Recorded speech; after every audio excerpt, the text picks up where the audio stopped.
প্রতিবেশী বাড়ি থেকে বের হওয়ার জন্য রাস্তা না দিলে আপনি কি করবেন?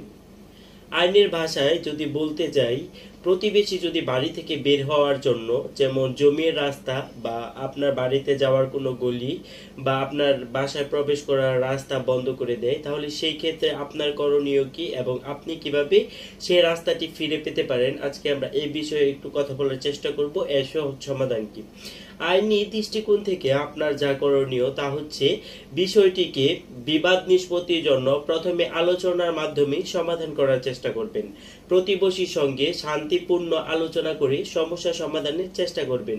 মৌখিক বা লিখিত নোটিশ পাঠাতে পারেন। প্রয়োজনে প্রতিবেশীকে লিখিত নোটিশ বা আপনার সমস্যার কথা বলে আপনি তাকে অনুরোধ করতে পারেন।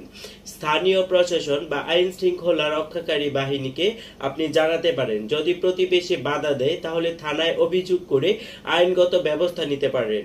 সার্বজনীন পথ বিষয়ক আইন প্রয়োগ।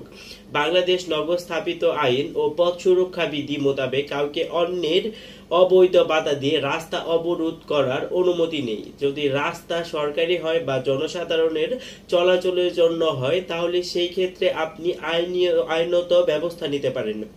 বিচারালয়ে মামলা করতে পারেন। যদি বিষয়টি স্থানীয় পর্যায়ে সমাধান না হয় একান্ত, তাহলে ভূমি বিরোধ বা রাস্তা ব্যবহারের অনধিকার সংক্রান্ত একটি মামলা দায়ের করতে পারেন।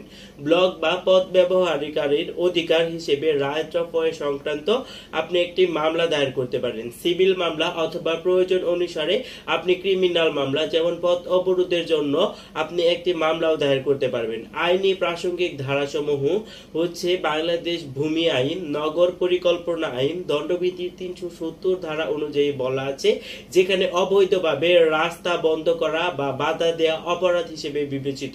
নাগরিক অধিকার আইন, সড়ক ও পথ ব্যবহারের অধিকার সকলেই রক্ষা করতে হবে। সংক্ষেপে আমি যদি বলতে চাই, তাহলে প্রতিবেশীকে শান্তিপূর্ণভাবে রাস্তা খোলার জন্য আপনি অনুরোধ করবেন। প্রথমে আপনি আইন প্রক্রিয়ায় যাবেন না, থানায় অভিযোগ করুন যদি অবরোধ অব্যাহত থাকে। প্রয়োজন হলে মামলা করে আইনি সহায়তা নিন। এই সম্পর্কে আরো বিস্তারিত জানতে আপনি আমার কমেন্ট বক্সে আমাকে জানাতে পারেন যে এটার উপর আপনার কোনো বিষয়ে যদি কোনো পরামর্শ লাগে, সেক্ষেত্রে অবশ্যই আপনি আমাকে কমেন্ট সেকশনে কমেন্ট করতে পারেন।